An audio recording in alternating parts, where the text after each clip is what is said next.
At Jefferson High, they said the rules were fair. They said the teachers protected every student the same. But for Malik, that was never true. Not once. Malik was 15. Smart. Soft-spoken. He kept to himself. The kind of kid who turned in every assignment early. The kind who should have felt safe in class. But then came Connor. Connor was the type who never got in trouble. Loud, smug.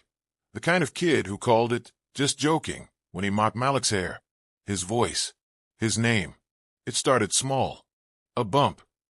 A mistake. A joke. But day after day, it escalated. And the teachers?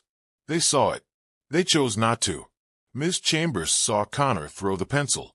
Saw him call Malik slow under his breath. She even saw the time Malik flinched. But she smiled. Boys will be boys, she said. Unless they're black boys. It got worse. In the bathroom, Connor shoved him.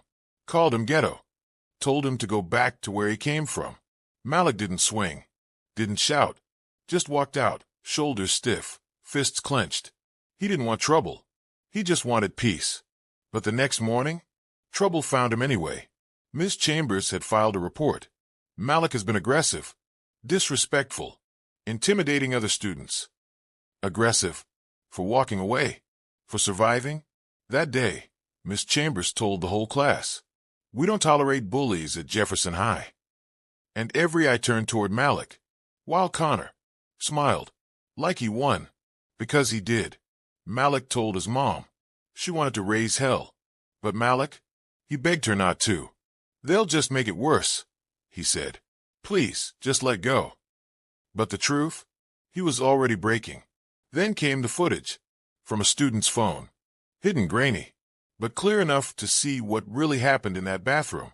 And this time, it wasn't Malik's word against Connor's. It was truth against a lie. But would anyone believe it? Would the school finally listen? Or would they find a new way to protect the bully? And silence the victim? The video spread fast. First a few students saw it. Then parents. Then it made its way to Malik. It was shaky, low quality. Filmed from the edge of the bathroom mirror.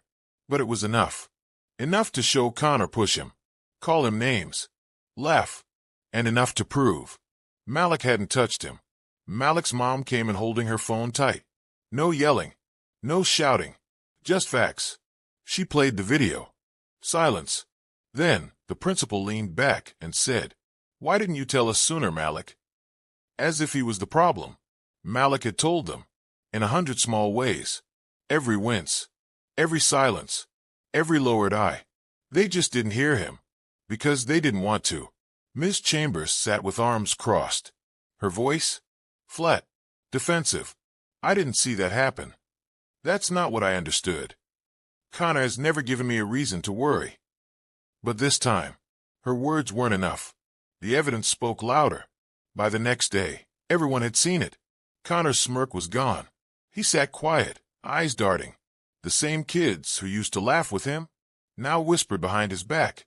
Because no matter how good the act, the truth always leaks.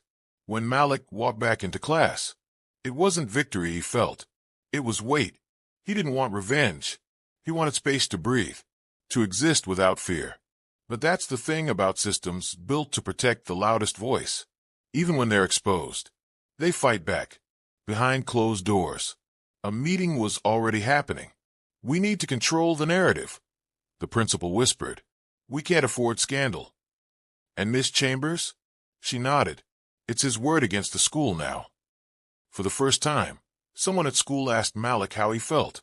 Not what he did. Not what they assumed. Just how he felt.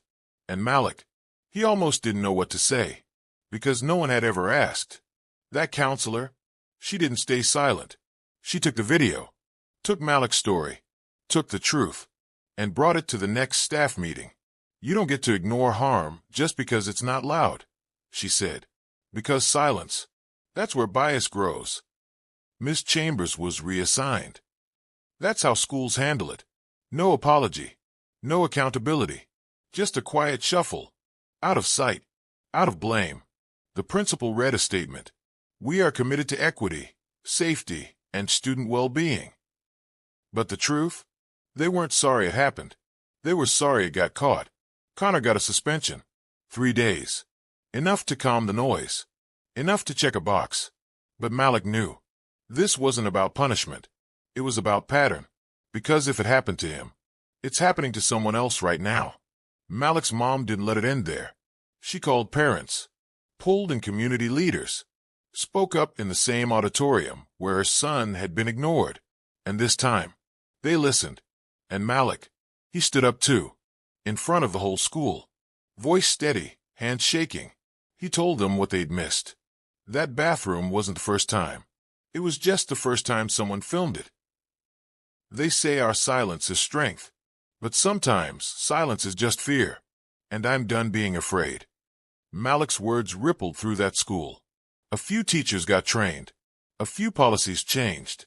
And the next time a kid flinched, someone noticed. Not perfect. Not fixed. But different.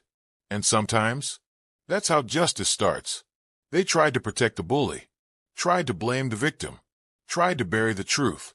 But Malik, he showed them something more powerful than silence. He showed them truth spoken out loud.